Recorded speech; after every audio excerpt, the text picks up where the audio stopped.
Imagine that our compasses point south someday. This is not science fiction. It actually happened on Earth some 780,000 years ago, with a total reversal of the magnetic poles. Could we now be facing the same cataclysmic process again? No one knows. But we are witnessing Earth's magnetic field decaying by 10% or more in 150 years. And this process seems to have accelerated recently. There is an observation that by 15 meters per day, the North Pole is moving towards Siberia. This makes 50 kilometers per year. And I think this is quite a significant number, and it underlines that there's really something happening with this Earth's magnetic field, which needs to be observed.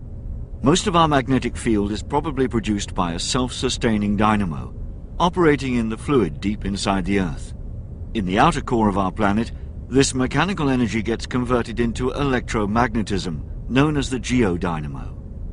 In a car's generator, the same principle turns mechanical energy into electricity. As part of ESA's Living Planet program, for the first time, 3 identical satellites, called Swarm because of the trio, will monitor the complex magnetic field of our planet with the most precise measurements ever from 2012 for at least 5 years. The satellites were gathered together for the first time in the Astrium plant in Friedrichshafen, Germany. When you look around here in our highway, you see 3 satellites for swarms. The one is basically finished to go to system level testing. Number 2, you see here, electrical integration is ongoing, so all the electronics is in.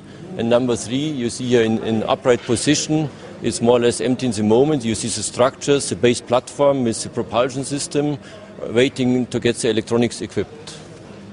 All 3 satellites have to undergo the same testing.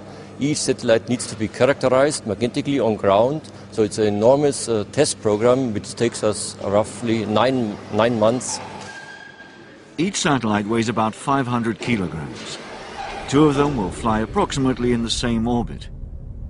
The third one will cross them by 90 degrees, bringing some kind of third dimension into the measurements. This will support the objective of the Swarm mission, the best ever survey of the geomagnetic field and its evolution, and gain new insights into improving our knowledge of the Earth's interior and climate. High-precision measurements of the strength and direction of the magnetic field will be given by each satellite. In combination, they'll provide the elements to model various characteristics of the geomagnetic field. During the last decades, discoveries and measurements of the magnetic field with previous space missions have shown that the Earth's magnetic field and our natural shield are weakening. The field strength is decreasing rapidly in certain areas of South America and the South Atlantic, up to 12% in 30 years. For example, the decay of the so-called South Atlantic magnetic anomaly may have serious effects in space on satellites or astronauts and trains or electric grid on the ground. So there are many reasons to better understand the magnetic field and the Earth's geomagnetic environment. Where we live, the Earth, and the magnetic field is very important because some scientists compare what happens to Mars, for example. Mars had an atmosphere, probably. There is still some trace of atmosphere. Mars had a magnetic field. There is still the trace of the crystal field.